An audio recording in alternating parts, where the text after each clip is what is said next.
Bem, pessoal, seguindo aqui com a programação, agora iniciaremos o painel de fundos imobiliários. Quem fará a mediação será novamente o Gabriel Assalim, coordenador de renda variável aqui da Terra, junto com o Gustavo Peretti, um dos nossos operadores de mesa. E para falar melhor sobre o assunto, nosso convidado, Rafael Selegato, sócio e gestor de análise de crédito da Iridium. Seja muito bem-vindo, Rafael. Obrigado, Pessoal, Gabriela. é com vocês agora. Bom, pessoal, estou de volta, então, boa noite novamente. Depois dessa aula do Paulo aí, do funcionamento de Brasília, a gente volta um pouco para falar de renda variável, para falar do mercado de fundos imobiliários. Então, me acompanhando nesse bate-papo estará o Gustavo Peretti, que é assessor de renda variável da Terra. Boa noite, Gustavo. Boa noite, pessoal. Boa noite. Muito feliz aí poder fazer parte dessa conversa. E com muita honra, eu tenho o prazer de chamar para a nossa conversa o sócio fundador da Iridium e responsável pela gestão do IRDM11, um fundo imobiliário que podemos dizer que é de papel, a gente vai falar bastante sobre isso, ou híbrido, que está entre os mais líquidos e mais rentáveis da Bolsa. Boa noite, Rafael, um prazer imenso ter você falando novamente com os nossos clientes. Boa noite, Gabriel, tudo bem? Fala, Gustavo, como é que estão? Boa noite a todos, obrigado mais uma vez pelo convite, grande prazer estar aqui batendo esse papo com vocês hoje. Legal. Rafael, eu queria começar o nosso bate-papo falando um pouquinho do global, assim, do mercado geral de fundos imobiliários. Nós tivemos um crescimento muito grande do número de investidores nos últimos anos, que acompanhou um pouco a trajetória de queda na taxa de juros. A gente viu a Selic caindo muito e o número de investidores, pessoas físicas, aumentando bastante em bolsa e, consequentemente, nos fundos imobiliários. Como que você está vendo agora, como que você vê o movimento do mercado com a Selic no sentido contrário agora, se comportando uma nova realidade de Selic em tendência de alta, como que você vê o comportamento do mercado geral de fundos imobiliários? Não, boa pergunta. Acho que, na verdade, para poder responder essa pergunta, acho que bem respondido, preciso voltar um pouco na história, só para contar um pouco da história dos fundos imobiliários. E, na minha opinião, na verdade, esse crescimento todo que a gente viu nos últimos 2, 3 anos na indústria de fundos imobiliários, sem dúvida nenhuma, teve um apoio pela queda da taxa de juros, como você comentou, mas acho que é uma questão muito mais estrutural do que isso. Acho que a gente teve uma transformação no mercado financeiro nos últimos anos, acho que talvez muito capitaneada aí pelas próprias plataformas, os agentes autônomos, e a própria entrada do novo investidor na B3 como um todo, não só na indústria de fundos imobiliários, que acabou transformando toda a indústria de mercado financeiro, e o fundo imobiliário, sem dúvida nenhuma, foi um dos produtos que talvez mais evoluiu nesse período, porque era um produto recente, era um produto ainda com uma história muito recente. E eu acho que até aproveitando, como falei, contando um pouco dessa história, assim, como você comentou, meu nome é Rafael Selegato, eu sou responsável pela área de gestão, sou diretor de gestão e sócio da Iridium. A Iridium, apesar de ser uma gestora nova, uma gestora que nasceu em 2017, eu e a equipe da Iridium já atuamos no mercado de fundos imobiliários há muitos anos. A equipe toda era do Banco Fator, que trabalhava já na gestão de fundos de CRI, fundos imobiliários de CRI lá desde essa época. Então eu estou na indústria de fundos imobiliários desde 2010, mais ou menos. E lá atrás, essa indústria era extremamente incipiente, era uma indústria minúscula. Então nós estamos falando ali que em 2011, uma indústria na casa de 30 bilhões de reais. Então, se você somasse todos os fundos imobiliários que existiam na indústria naquela época, isso em 2011, há 10 anos atrás, a gente falava de 30 bilhões de reais, a gente falava de mais ou menos 30 mil investidores, para você ter uma ideia, uma indústria minúscula. Só para você ter uma ideia de ordem de grandeza, só hoje o IRDM, que é o nosso fundo hoje, tem mais ou menos 170 mil investidores. Em 2011, a indústria como um todo tinha 30 mil, então assim, era algo muito pequeno ainda. E 2011 a 2012, até o final de 2012, começo de 2013, foi onde a gente viu o primeiro grande passo da indústria de fundos imobiliários, onde ele começou a ganhar atratividade, principalmente pelo investidor pessoa física, que estava começando a entrar na Bolsa ainda. O mercado financeiro daquela época ainda era muito diferente do que é hoje, era um mercado muito menor, muito mais restrito, muito menos conhecido pelas pessoas, mas ainda assim o mercado foi quando o mercado de fundos imobiliários deu o primeiro passo. Foi quando ele saiu dos seus 30 mil investidores, e aí acho que no momento mais fatídico aí da indústria, mais marcante da indústria naquela época, foi quando o Banco do Brasil fez o...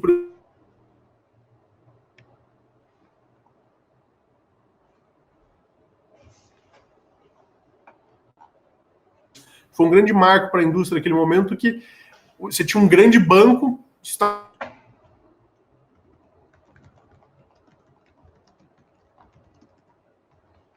relativamente novo na época. E só no fundo BBPO11, naquela época, entraram quase 50 mil investidores. Então, a indústria naquele momento saiu de 40 mil para 100 mil investidores, só por causa de um fundo, para você ter uma ideia do tamanho que era a indústria, como era pequena. E foi um grande marco naquele momento. A indústria naquele momento, ali em 2012, chegou a bater, como eu falei, seus 30 bilhões de reais, mais ou menos, e chegou a seus 110 mil investidores, né, depois do BBPO11. Mas, infelizmente, logo depois, aí, acho que todos vão lembrar, 2013 foi um ano difícil, teve uma escalada forte de alta de juros, que perdurou aí 14, 15, 16. Passamos por anos difíceis aí do ponto de vista macroeconômico do país, que fez com que essa indústria ficasse estagnada e congelada naquele momento. Então a gente ficou congelado aí nesses seus 30 bilhões de reais de patrimônio e 100, 90 mil investidores aí por todo esse período. E aí foi que em 2016 a gente começou vendo aí, acho que uma volta aos trilhos aí da economia como um todo, tivemos mudanças políticas relevantes.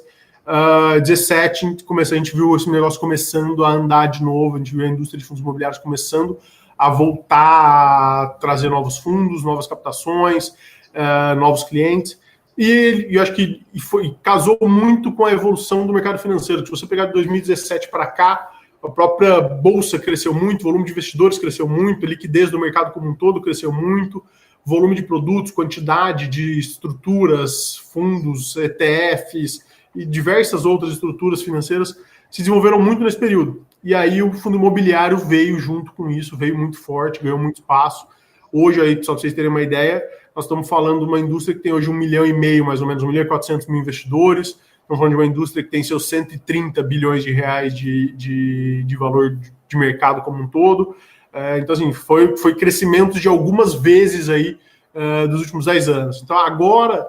E o interessante é que a indústria, como a gente vê hoje, ela é uma indústria muito diferente do que era, porque ela tem mais liquidez, então ela consegue atrair investidores institucionais, consegue atrair investidores estrangeiros, consegue atrair investidores de grande porte, family offices. Não era só o pessoa física de antigamente, agora ela é muito mais do que isso.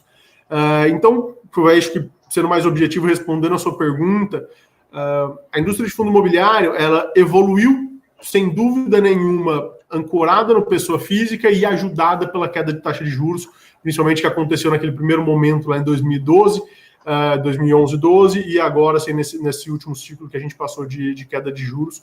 Mas hoje ela é uma estrutura, uma indústria muito mais robusta do que só investidor pessoa física, só isenção tributária, só queda de juros. Ela é uma coisa muito mais complexa e muito mais robusta. Então, assim, eu imagino assim que, eventualmente, fim do ciclo de queda e volta do ciclo de alta de juros que a gente está vivendo agora, pode ser que já gerou alguns impactos, sem dúvida, a gente já viu alguns impactos na indústria, e não só na indústria de fundos imobiliários, como em vários outros segmentos. A gente já viu isso impactando a indústria de renda fixa, indústria do mercado de ações, então a gente já viu isso impactando vários segmentos de mercado financeiro e mercado economia real como um todo, mas a gente não espera que isso vá ter impactos relevantes a ponto de comprometer a indústria, bem longe disso. Hein? Hoje a gente está perante uma indústria muito mais madura, muito mais saudável do que era antigamente.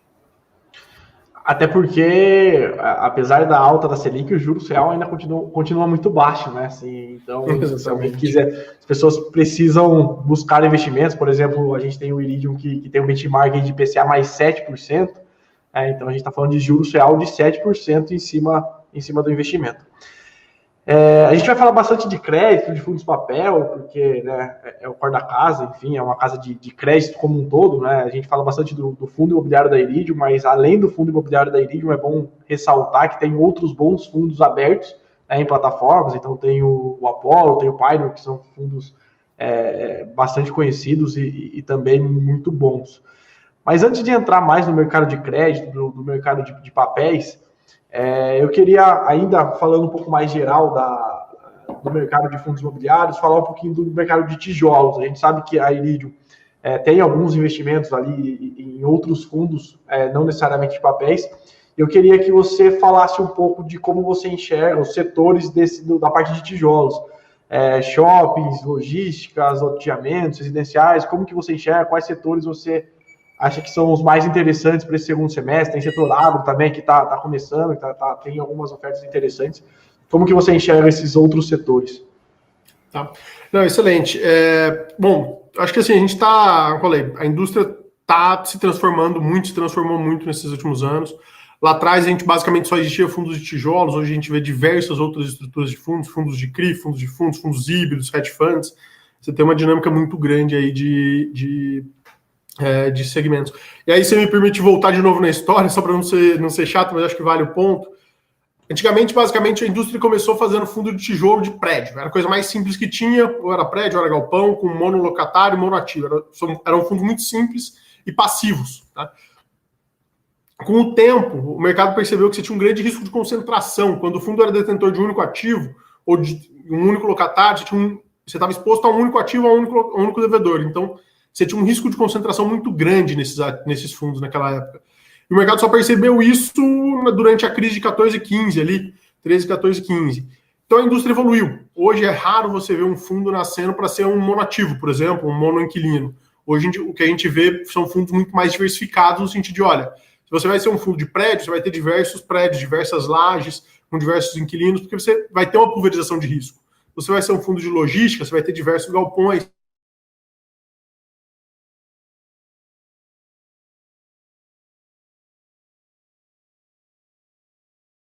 ativa, que é o que a gente vê hoje.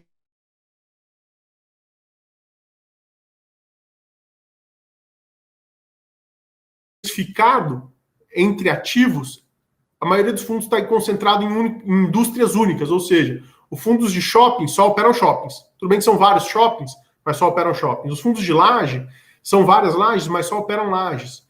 Os fundos de logística são várias logísticas, mas são vários galpões, mas só operam galpão. E o que a gente percebeu? Você está concentrado num segmento único.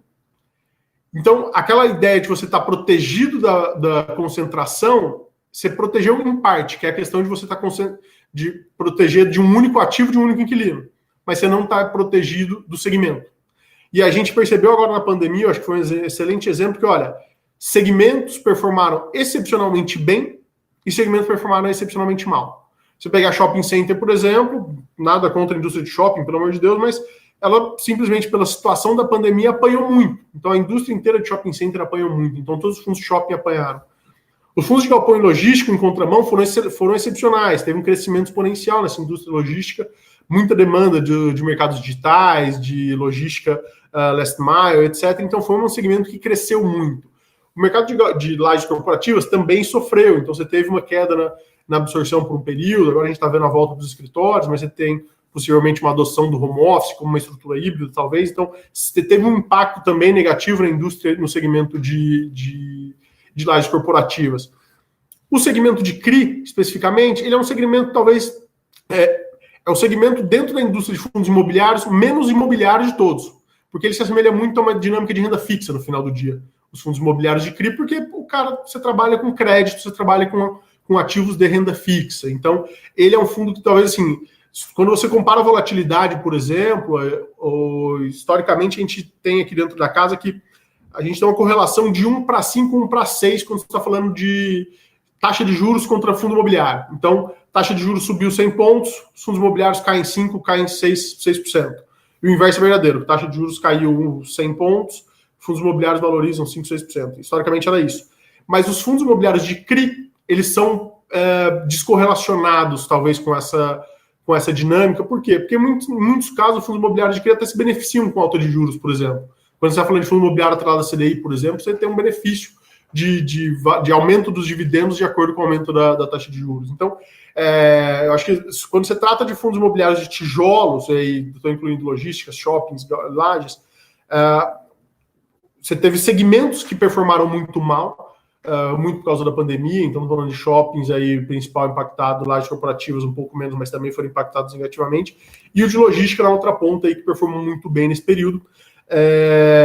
E os fundos de CRI, acho que trabalhando à parte dessa realidade, eles trabalhando por fora, não sendo tão impactados pela alta de juros, não sendo tão impactados pela própria pandemia, porque a gente não teve crise de crédito nesse período, então os fundos de CRI não foram tão impactados com relação a isso. Então, então, eu acho que você teve essa segregação de performances de acordo com cada segmento que os fundos operam, tá? E aí, eu acho que até aproveitando, falando um pouco do futuro que a gente está vendo para essa indústria, eu acho que assim, os shoppings ainda vão demorar para se recuperar, ainda tem um longo caminho a voltar a ser o que eles eram atrás. Acho que essa indústria vai ter que passar por uma reinvenção como um todo, que a gente teve uma evolução aí do mundo digital, que de certa forma tem uma competição com o mundo do shopping center, então o varejo digital compete com o varejo shopping center, mas os shoppings eles estão entrando, eles estão se transformando para serem agregadores a essa evolução digital, então ajudando na logística de última milha, se tornando mais centros de posições, regiões de serviço e tal. Então, você tem uma transformação que vai impactar, acho que a indústria de shopping center, que é algo mais estrutural, mais complexo. A indústria de cidades corporativas também está passando por uma reestruturação como um todo, acho que até do ponto de vista conceitual, de qual é o papel do escritório na economia de hoje em dia. Então, que com certeza ele tem um papel relevante, na minha opinião, não tem a menor dúvida. A questão é saber qual o tamanho dessa relevância. Então, acho que assim, o home office, de certa forma, ele veio para ficar, em mais ou menos escala, mas ele veio para ficar. A questão é como é que os escritórios vão se adaptar a essa nova realidade. Então, assim, eles têm, com certeza, um papel importante. Acho que tem ainda a se descobrir como que vai funcionar essa dinâmica toda. O de mercado de logística, eu não acho que é simplesmente um crescimento que a gente está vivendo, não teve nenhuma transformação relevante nessa indústria por causa desse impacto. Mas aí eu acho que falando como a indústria de fundos imobiliários como um todo, eu acho que a gente está caminhando para uma próxima transformação dela, tá? Em que sentido? A gente começou, como eu falei lá atrás, fundos que eram monoativos, monolocatários. Hoje a gente está vivendo fundos multiativos, multilocatários, mas concentrados em segmentos. Então são os fundos de segmentos aí. O que eu acho que a gente vai caminhar mais para frente é a gente talvez ir no sentido dos REITs americanos, de certa forma, que são mais parecidos com hedge funds. O que esse cara faz? Tudo. Ele faz logística, ele faz shopping, ele faz galpão, ele faz lajes corporativas, ele faz CRI, ele faz outros fundos imobiliários.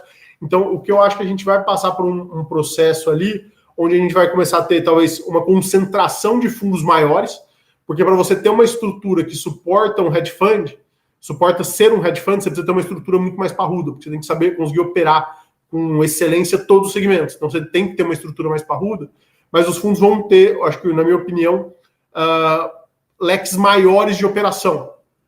De forma que, caso em algum momento o segmento de shopping volte a sofrer impacto, o fundo vai ter logística, vai ter galpão, vai ter laje, vai ter CRI, então você vai ter uma diversificação de risco muito mais saudável, na minha opinião. Então você tem acho que a indústria de fundos imobiliários está caminhando para talvez o terceiro passo de evolução dela, que é os hedge funds, por assim dizer. Pô, que legal. Entrando assim um pouco mais agora na alocação do Iridium, falando um pouquinho mais da parte de crédito, de CRIs, a gente viu o movimento nos últimos meses, está vendo ainda de uma inflação muito forte, né, de índices de preços subindo bastante. Principalmente o IGPM, que foi fortemente impactado pelo INCC. Então, em cima disso, eu gostaria de fazer algumas perguntas assim, sobre a composição do fundo. Como vocês estão posicionados em CDI versus índice de preços? E segundo, sobre o IGPM, como que funcionou essa dinâmica? Assim, a gente sabe que tinha muita gente pagando dívida em IGPM, é natural que essas pessoas tentem renegociação, e eu gostaria de entender um pouco essa dinâmica, se teve inadimplência de repente, ou como que funcionou a renegociação, principalmente em títulos atrelados à IGPM. Bom, acho que vamos lá. Com relação à alocação do fundo, a gente sempre teve isso, não é de hoje, o fundo nasceu com essa cabeça e continuamos assim, de a gente não ser concentrado em nada. Então, a gente não tem só CDI, a gente não tem só IPCA, a gente não tem só IGPM. Idealmente, o fundo foi concebido para ter um terço CDI, um terço IPCA, um terço IGPM. Essa foi a concepção original, por uma série de motivos. Desde 2010 a gente opera fundo de CRI. Então, a gente já teve fundos concentrados em CDI, não deram certo, já tivemos fundos concentrados em IGPM, não deram certo, por isso que a gente preferiu ter essa diversificação como um todo, que a gente entendeu ser o melhor caminho, não concentrar em nenhum dos índices, porque em algum momento um vai estar melhor, outro vai pior, isso é batata, sempre é assim. E a gente não está aqui para operar índice, a gente está aqui para operar o crédito de longo prazo e gerar valor para o investidor, não ficar operando índice. Então, idealmente, era para ser um terço, um terço, um terço. O que aconteceu? A gente nunca chegou a conseguir ter um terço de GPM, porque IGPM é um índice talvez já estava sendo menos usado dos últimos anos para cá, então a gente já não conseguia encontrar tantas operações em IGPM, ainda encontravam algumas. Então a gente chegava a ter mais ou menos, acho que era 17% em GPM, 43% em IPCA e 30% de CDI. Isso é o que a gente estava trabalhando mais ou menos. Hoje em dia, o que aconteceu? Basicamente, não existem mais operações de GPM.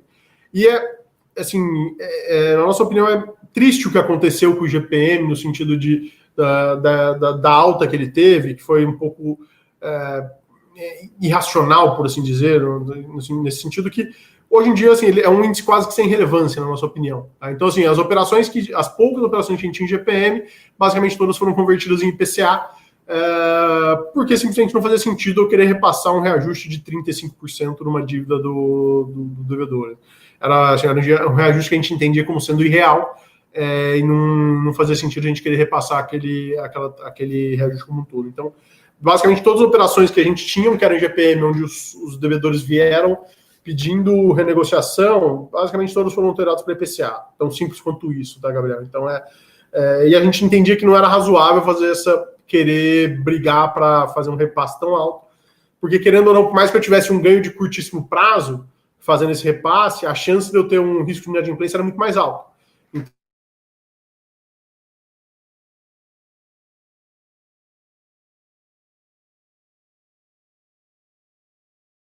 E ajudar os caras a crescerem e se tornarem mais saudáveis possível.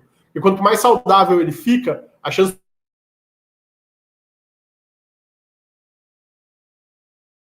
E então, basicamente, foi assim que a gente trabalhou. Hoje, basicamente, a gente não tem mais operações de GPM, nem na carteira e nem novas. Tudo indica que não teremos mais. Hoje em dia, ninguém mais está usando o GPM para quase nada. Então, estamos muito mais caminhando nessa linha de manter 2/3 em IPCA, 1/3 em CDI da carteira, que é uma carteira que a gente pretende continuar nessa dinâmica e nessa estratégia.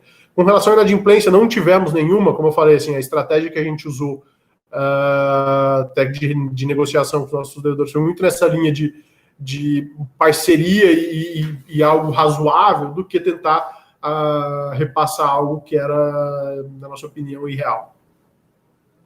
Perfeito. Obrigado. Acho que o Gu tem uma pergunta. Rafael, sim, eu lembro no começo de 2020, antes de pandemia, tudo isso, a gente observou uma forte realização, assim, momentânea, 1-2 dias, e após isso já uma recuperação dos fundos imobiliários, por conta de possíveis, né? Começou-se a conversar ali na possibilidade da tributação do seu rendimento para a pessoa física. E após né, esses últimos movimentos, né, nas últimas semanas, aí observamos, né, isso sendo apresentado na proposta, uma forte queda dos FIIs, para logo após uma recuperação, quando foi desidratado isso, basicamente, do que vai ter no Congresso. Queria entender, então, um pouquinho o entendimento, né, desse risco da tributação, né, no rendimento para as pessoas físicas, e, além disso, também entender um pouquinho como que é o tamanho, né, a participação do institucional na posição de cotistas, né? Você fala que aumentou muito o número de cotistas, né? Existem muitas pessoas físicas investindo, mas ainda imagino que também tenha muito institucional puxando o preço. Então, queria entender um pouquinho essa relação, como que fica. Tá. Não, vamos lá, Gustavo, deixa eu só, então, segregando as suas perguntas aqui, vamos falar primeiro de tributação, que eu acho que é um tema aí mais recente, mais relevante nesse momento, tá? Voltando aí novamente, contando um pouco da história, não é a primeira vez que a gente passa por essa situação de ameaça de tributação, tá? Quem opera em fundo imobiliário um pouco mais tempo vai lembrar, se eu não estou enganado, 2016 ou 17, não vou lembrar exatamente a data, teve a MP do Romero Jucá, que a gente falava que basicamente era o quê? Era uma proposta de tributação de todos os instrumentos financeiros isentos. Então, ali a ideia dele era tirar a isenção tributária de CRI, CRA, fundo imobiliário, fundo de infraestrutura, debênture de infraestrutura, LCI e LCA. Não estou esquecendo nenhum, acho que eram esses. A proposta era basicamente essa, tirar todas as isenções, tá? Que tinha sido proposta lá atrás. Essa MP nem chegou a ser votada pelo Congresso, caducou. Então morreu natimor, foi algo natimorto ali. Mas, quando teve essa proposta, ainda mais que o Romero Jucá era um apoiador do governo na época, você teve uma volatilidade imensa na indústria de fundos imobiliários. Então, se eu não estou enganado, a indústria chegou a cair coisa de 15%, 20% no dia. Tá? Foi foi um banho de sangue na indústria como um todo. E vale lembrar que, assim, como eu falei, a indústria, apesar dela ter passado por uma transformação muito relevante, cresceu muito, ela ainda é uma indústria pequena, nós estamos falando de uma indústria de 130 bilhões de reais. Então, assim, ela é menor do que muitas empresas de capital aberto. Então, você pegar as maiores empresas da economia, são acima de 100 bilhões de reais. Então, uma empresa representa uma indústria como um todo. Então, ela ainda é uma indústria pequena. Ela ainda é uma indústria que sofre grandes volatilidades quando você tem eventos desse tipo. Então, está crescendo, mas precisa de tempo para ela conseguir ganhar mais corpo, mas com o tempo ela tem ganho e tal. Então, eu quero dizer o seguinte, essa questão da tributação, essa meta de tributação não é a primeira vez que vem, já veio lá atrás, passamos por aquela, no final do dia não teve nenhuma alteração na regra tributária, veio agora recentemente de novo, novamente foi desidratada, aparentemente não teremos nenhuma mudança na regra tributária. Mas, dito tudo isso, o que eu acho, tá? Se você tivesse tirado a isenção tributária dos FIIs em 2012, provavelmente essa indústria não teria existido hoje, ela não estaria existindo do jeito que ela está existindo hoje. Se você tivesse tirado a isenção de FIIs lá na proposta do Jucá, em 15 ou 16, talvez essa indústria também não existisse hoje, ela tivesse morrido aí nesse período. Hoje, se você tirar a isenção tributária dessa indústria, eu tenho certeza que ela não vai morrer. Ela vai continuar. Vai sofrer uma volatilidade de curto prazo, vai sofrer alguns impactos, talvez vão ter fundos que vão deixar de perder a sua razão de existir, vão morrer alguns fundos. Pode até acontecer isso, mas vai ser coisas muito pontuais. A indústria como um todo vai sobreviver e vai continuar crescendo. Talvez não na mesma velocidade, mas vai continuar crescendo. E eu não tenho absolutamente nenhuma dúvida sobre isso. E o porquê disso? Por um simples motivo. Hoje é uma indústria muito mais robusta do que só isenção tributária. Hoje, o fundo imobiliário ele consegue agregar diversificação, ele consegue agregar a dinâmica de renda mensal, coisa que nenhum outro ativo quase da indústria, no mercado financeiro, consegue agregar, que nem o fundo imobiliário faz, que é o pagamento de renda mensal. Ele consegue agregar, por exemplo, custos muito baixos quando você compara com uma empresa de capital aberto.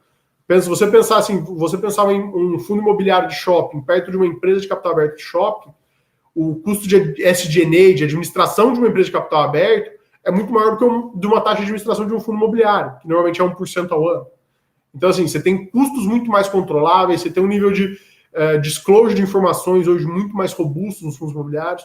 Então, assim, hoje os fundos imobiliários estão muito mais se assemelhando a empresas de capital aberto do que eles eram no passado. Então, hoje, assim, na minha opinião, mesmo que tivesse caído a isenção tributária, coisa que não caiu, ainda assim os fundos imobiliários sobreviveriam e prosperariam. Acho que é uma indústria que hoje não tem mais volta, é uma indústria que veio para ficar, sem a menor dúvida. E muito feliz de poder falar isso. Acho que assim, como a gente está nessa indústria há muito tempo, cara, assim, já passei muito aperto, já passei muita noite sem dormir, rezando para que não caísse a isenção tributária, porque senão a gente teria um grande problema. Mas hoje em dia, felizmente, eu durmo muito mais tranquilo com relação a isso, que essa indústria veio para ficar. Então, é algo muito mais perene hoje, muito mais robusto, muito mais saudável. Dito tudo isso, é um dos principais veículos de financiamento, de funding para a indústria imobiliária, que é uma indústria das que mais emprega no país, que mais gera divisas, gera impostos, gera empregos. Então, é uma indústria extremamente importante para o funcionamento da economia como um todo. E o fundo imobiliário é um dos principais provedores de funding para essa indústria. Então, essa isenção, querendo ou não, você tem um impacto direto na geração de emprego, na geração de economia, no ciclo do dinheiro dentro da indústria da economia como um todo. Então, na minha opinião, foi extremamente acertado essa decisão do governo de tirar essa questão da mudança tributária nos fundos imobiliários, tá?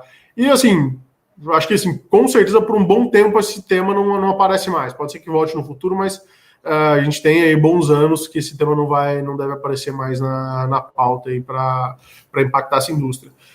Então, acho que sobre imposto é isso. Assim, acho que agora já passou, já foi, não vai ter tributação mesmo e vamos seguir o jogo nessa forma por um bom tempo ainda. Com relação à sua segunda pergunta, com relação à participação dos institucionais, hoje, se eu não estou enganado, a gente tem mais ou menos de custódia 75% ou algo nessa casa que é detido por pessoa física. Então, se você pegar todos os fundos imobiliários da indústria, 75% é pessoa física. Os outros 25% são detidos por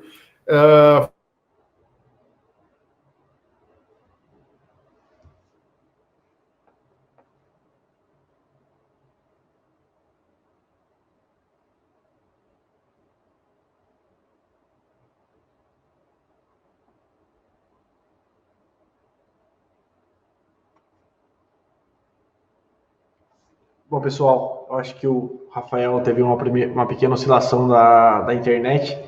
A gente já está tentando a reabilitação da conexão, mas até comentando a resposta dele, né, Gustavo, eu acho que o ponto que fica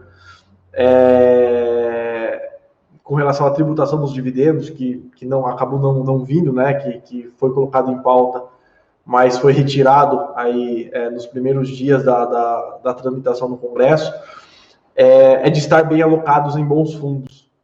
Acho que um pouco do que o Rafael falou, de que a indústria de fundos não morreria, mas que alguns fundos poderiam morrer.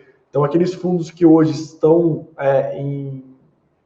sobrevivendo por conta de uma tributação zerada, né, por conta de não ter uma tributação, esses fundos, de fato, eles algum dia podem vir a morrer, mas assim, a indústria como um todo, e bons fundos como o Iridium, que entrega resultados muito acima de uma inflação, muito acima,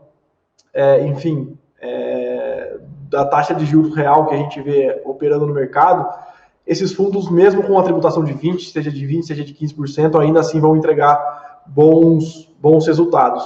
Então, acho que é um pouco isso, né? A gente ter cada vez mais cuidado na alocação, de estar alocado em bons fundos imobiliários, que de fato é uma indústria muito boa, mesmo se vier uma tributação. Exato, inclusive esclarecedor, né? O número que deu, né, antes de cair, 75%, né, do... Acho que ele voltou. Ô, pessoal, tô de volta. Legal, a gente estava falando Desculpa. dos números, não, imagina, dos números de investidores institucionais contra pessoas físicas. Você falou que é 75% a 25%, não é isso? Exatamente. Mas esse número está crescendo muito no sentido de os institucionais estão ganhando mais espaço.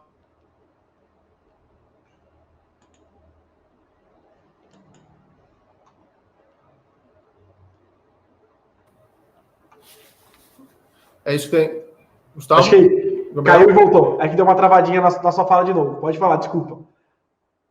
Bastante aí nos últimos tempos. A gente está vendo o institucional ganhando muito mais participação e relevância nessa indústria e está caminhando mais e mais para isso. E até porque, assim, eu falei, a indústria hoje ela tem muito mais disclosure, ela tem muito mais transparência, ela tem muito mais liquidez. Então, isso permite com que os institucionais consigam entrar e participar dessa indústria como um todo.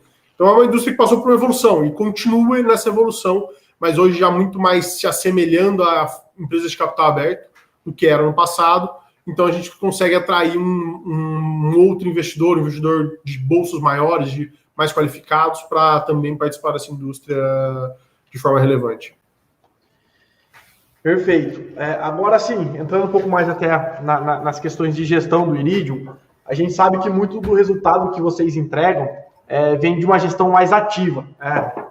Assim, a gente até vê alguns comentários de que é uma receita não recorrente, mas que acontece todo mês, né? Então, é um não recorrente que acontece sempre. A gente consegue estimar percentualmente o quanto do resultado do Iridium hoje vem de carrego e o quanto vem de gestão ativa? Essa é a primeira pergunta. E a segunda, eu gostaria que você explicasse um pouco para os nossos clientes, que ainda assim, tem bastante gente que não entende, o que é esse resultado de carrego, da onde vem esse resultado de carrego e da onde vem esse resultado de gestão ativa, tá? Tá bom, vamos lá. Mais ou menos, eu acho que grandes números, 75-25, tá? Essa divisão que você me perguntou. 75% a 80% do resultado vem de carrego, por assim dizer, 20-25% vem da gestão ativa, tá? E acho que a forma mais simples de eu explicar o que é a diferença entre carrego e gestão ativa é o seguinte: o carrego é aquele resultado que, se eu e a equipe toda da Iridium não vir trabalhar, se a gente não aparecer no escritório, tirar férias o mês inteiro, ninguém aparecer aqui, é o resultado que o fundo vai dar, se a gente não fizer nada. A gestão ativa é o que justifica o nosso trabalho, é o que a gente recebe para trabalhar. É o cara comprar e vender fundo imobiliário, comprar e vender CRI, troca de carteira, é fazer essa gestão. Então, é o adicional que a gente gera de resultado, além, obviamente, das alocações. Então, desculpa a brincadeira, mas então, basicamente é isso. O carrego é a receita do fundo estável, sem grandes mudanças, tá? O que a gente consegue adicionar de gestão ativa é a nossa cereja do bolo, por assim dizer, é o que a gente busca, o que a gente trabalha aqui no dia a dia para conseguir sempre buscar o melhor resultado possível para o fundo. Tá? Então, e o fundo nasceu com essa proposta, o fundo nasceu com essa cabeça de ser um fundo de gestão ativa, e até porque, acho que fazendo uma ponte com o que você comentou no começo, Gabriel, a Iridium é uma gestora de crédito, ela não é uma gestora imobiliária. E por que essa diferença? Por que eu ressalto essa diferença? Quando você é uma gestora imobiliária, quando você compra um shopping, você vai comprar esse shopping, vai carregar por anos, décadas, e por assim vai. Você vai comprar um prédio, você vai carregar ele por anos e décadas. E por assim vai. Dificilmente você vai comprar um prédio para vender daqui a um mês. Quando você compra uma debênture, ou uma letra financeira, um CDB, você compra hoje, se por acaso a taxa daquele ativo fechou semana que vem, você vende ele. Se fechou amanhã, você vende ele amanhã. Entendeu? Então, assim, você tem uma dinâmica muito mais ativa de compras e vendas, de negociação. Então, o fundo, o IRDM, ele nasceu com essa proposta de ser sim um fundo de CRI, de ser um fundo de carrego também, que a gente sempre foi fundo de CRI desde 2010, a gente trabalha com isso, como vocês sabem, mas que a gente conseguisse agregar algo a mais, trazer essa dinâmica adicional de gestoras de fundos de crédito que conseguem trabalhar o mercado secundário. Então, é isso que a gente veio propor desde o início, e felizmente, até hoje, temos conseguido sucesso nessa estratégia de trazer algo a mais, além de que simplesmente selecionar CRI e comprar CRI. A gente consegue trazer esse adicional de gestão ativa, nós temos conseguido aí desde o início do fundo. E o mercado de CRI melhorou bastante, assim, ele vem melhorando bastante nos últimos anos. Então, assim, acho que está mais essa parte de gestão de crédito. Eu até uma dúvida que eu tenho com relação ao Iridium, vocês têm nos outros fundos, nos fundos abertos, até um trabalho legal com o FDIC. No IRDM11 ainda, eu acho que não, né? Assim, acho que é um pouco até de questão de estatuto, enfim, como que funciona isso? Bom, está correto, assim, como é que a Iridium trabalha, tá? Só para você entender. A gente é uma gestora de crédito, a gente trabalha numa equipe única. Basicamente, todos lá dentro pensam crédito, respiram crédito, vivem crédito. É isso que a gente faz o dia todo. E aí, obviamente, que assim, dependendo das operações que a gente vai prospectando e recebendo no mercado, a gente vai alocando nos respectivos fundos de acordo com seus mandatos, de acordo com seus regulamentos, de acordo com suas propostas de gestão. Então, FDIC, por exemplo, é algo que a gente não consegue fazer no nosso fundo imobiliário, porque o mandato não enquadra para isso. É um ativo que está fora do nosso mandato, então a gente não faz. Então a gente acaba segregando, focando nos outros fundos que têm mandato para isso. Em compensação, CRI é um veículo que a gente faz praticamente quase que todo no nosso fundo imobiliário. Eventualmente a gente faz também nos outros fundos. Então, a gente vai adequando as operações de acordo com os fundos que a gente tem mandato para fazer. Então, essa é a dinâmica. Eu acho que o interessante da gestora ter essa dinâmica de ser uma gestora de crédito, que é que, diferentemente de outras casas, eu consigo operar debênture, eu tenho fundo de debênture. Eu consigo operar FDIC, porque meus fundos compram FDIC.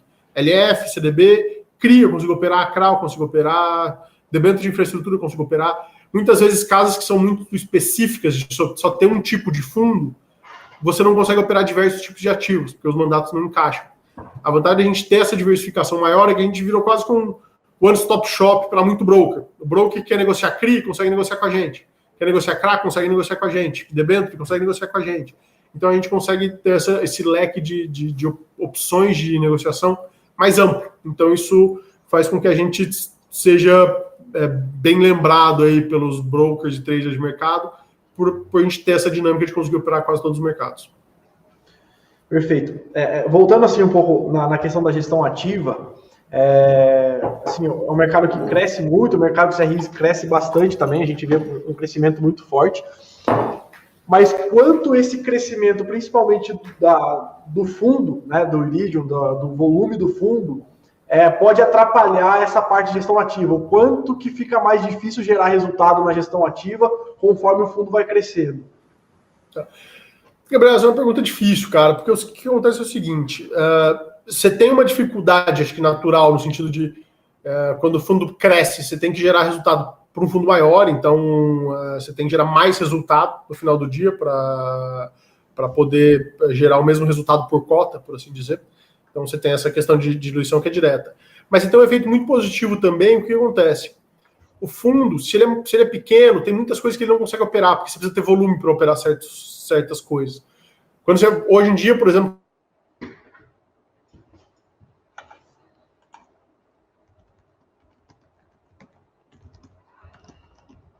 a indústria hoje a gente tem, dado o tamanho, a gente consegue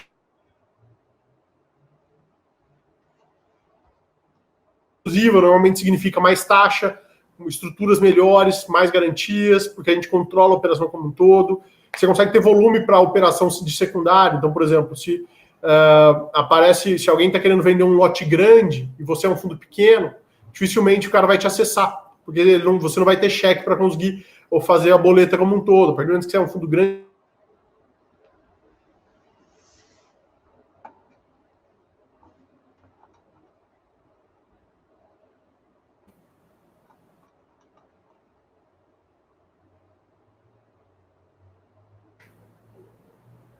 Voltou? Tá me ouvindo? Voltou. Deu uma travadinha, mas já voltou. Deu uma travadinha. Então, assim, você tem uma série de benefícios também, que quando o fundo cresce, esses benefícios aparecem, que é você ter volume para conseguir operar lotes maiores, blocos maiores. Então, se você não tem esse tamanho, você não recebe muitas das oportunidades que tem no mercado. Então, hoje, isso é algo extremamente, na nossa opinião, gerou muito benefício para o fundo, esse crescimento que ele teve, porque hoje a gente passa a ser uma referência para as oportunidades que tem no mercado. O pessoal nos busca para oferecer as oportunidades, então acaba gerando muito retorno para o fundo por causa disso. Então, assim, é uma pergunta difícil, que assim, você tem o ponto negativo, que é a questão do tamanho, então, da diluição, mas você tem também uma dinâmica muito positiva, que é você ter tamanho para poder brigar pelas melhores oportunidades. Perfeito. Até assim, entrando um pouquinho nesse mercado de crédito, é um mercado muito ainda pessoa a pessoa, né? Ali no contato com o corretor, assim, é menos estruturado do que, de repente, um mercado de ações, tem lá um home broker que estrutura as ordens, enfim. Então, assim, ter esse tamanho, ser a referência, até facilita bastante, que as ofertas acabam chegando até antes para vocês, né? Sem dúvidas. Para fechar, Rafael, assim, a gente está chegando ao nosso tempo aí, está previsto até as 9h45, a gente vai até passar um pouquinho. Eu queria, assim, uma estratégia que trouxe, né, gerou muito retorno para a Iridium, tem alguns cases até famosos, é a parte de seed money, né, de fazer grandes aportes em novos fundos. Eu queria que você explicasse um pouco essa estratégia, né, que a gente viu dar muito certo, né, em alguns fundos que a Iridium aportou. Tá. Bom, basicamente é o seguinte, cara, essa é uma estratégia que a gente aprendeu na pele, e aí deixa eu explicar o porquê disso. Como eu falei no começo do nosso papo, que a Iridium é uma gestora relativamente nova. A gente começou em 2017, montamos a gestora do zero, com uma casa independente. A equipe toda já trabalhava junto há muitos anos lá no Banco Fator, trouxemos a equipe toda e montamos a gestora do zero. O que a gente percebeu nesse momento, quando a gente montou a gestora? A gente brinca que você tem um momento que é atravessar a arrebentação, que é extremamente difícil para toda gestora. E o que é atravessar a arrebentação? É conseguir captar o primeiro 100 milhões. Porque depois que você captou o primeiro 100 milhões, o segundo 100 milhões já fica muito mais fácil. Porque você já tem histórico para mostrar, você já tem no fundo, já tem investidor. Depois que captou o segundo 100 milhões, o terceiro 100 milhões é muito mais fácil. E o quarto 100 milhões é mais fácil, o quinto é mais fácil, e por assim vai. Então, o que a gente percebeu é que, assim, atravessar a arrebentação, quando é uma gestora iniciante, que é o nosso caso, é o momento mais difícil e mais delicado da gestora. É o momento que vai decidir se a gestora vai sobreviver e vai crescer, vai prosperar, ou não, vai ficar pelo caminho e vai acabar morrendo. E o que acontece, o que a gente percebeu é que você tinha muita gente boa, com tese boa, com ideia boa, com equipe boa, com propostas muito boas, mas que não conseguem atravessar a arrebentação, porque eles não conseguem fazer esse primeiro 100 milhões, captar esse primeiro 100 milhões. Por quê? Porque se bater na casa de um investidor, ou de uma corretora, ou de um banco, e falar, olha, eu sou uma equipe boa, eu tenho uma história boa, eu tenho uma ideia boa, eu tenho um PowerPoint bom, investe em mim que eu vou dar certo. É difícil o cara comprar ideia, é muito difícil. E muitas vezes os grandes bancos, as grandes corretoras, os caras não têm tempo para ficar olhando um cara pequeno. Porque esse cara pequeno, ele não quer um cheque de R$1 bilhão, ele quer um cheque de 50 milhões de reais. Porque ele não tem o que fazer com 1 bilhão, ele tem o que fazer com 50. E depois dos 50, vai ser mais 50, vai virar 100. Depois vai ser mais 50, e mais 50, por assim vai. Mas o começo, você tem que começar pequeno. Porque o cara começar gigante, ele não consegue, ele é pequeno. Então, normalmente, esses caras pequenos, novos, os grandes bancos, corretores, não davam muita bola para eles, não davam atenção para eles, porque eles eram pequenos. e os bancos não se interessavam por isso. O que a gente percebeu?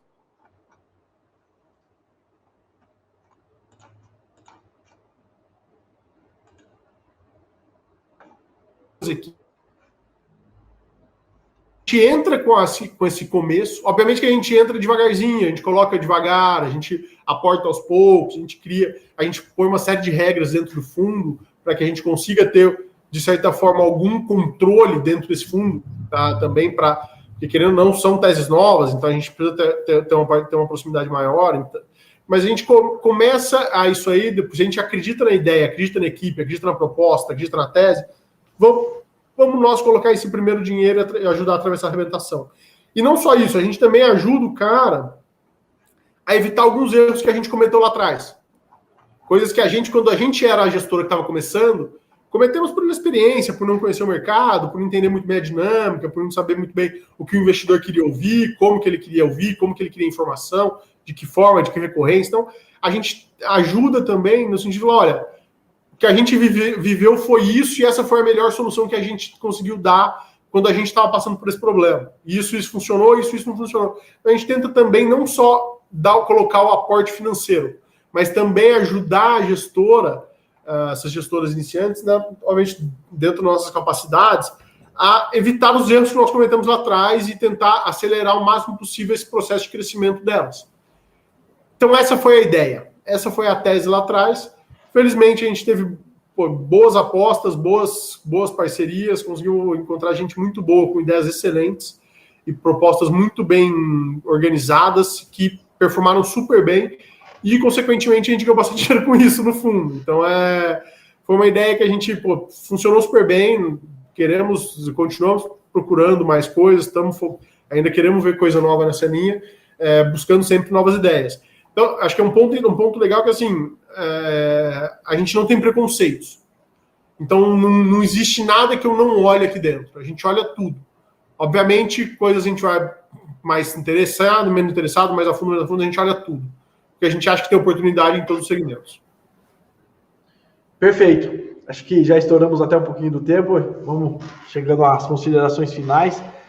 Rafael, eu queria te agradecer muito, novamente, assim, por participar com a Tera. Hoje até a gente está interrompendo aí por algumas horas o seu período de férias. As férias no mercado financeiro a gente sabe que são curtas, né? A gente não consegue ter períodos de férias. Então, assim, mesmo no período curto de férias, você foi muito solícito em aceitar o nosso convite. Agradeço muito.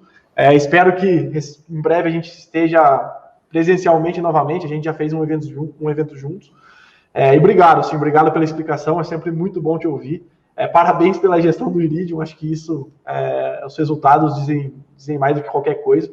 E novamente, só agradecer você pela presença em mais um evento da Tera. Obrigado, pessoal. Obrigado, Gabriel, Gustavo, Maria.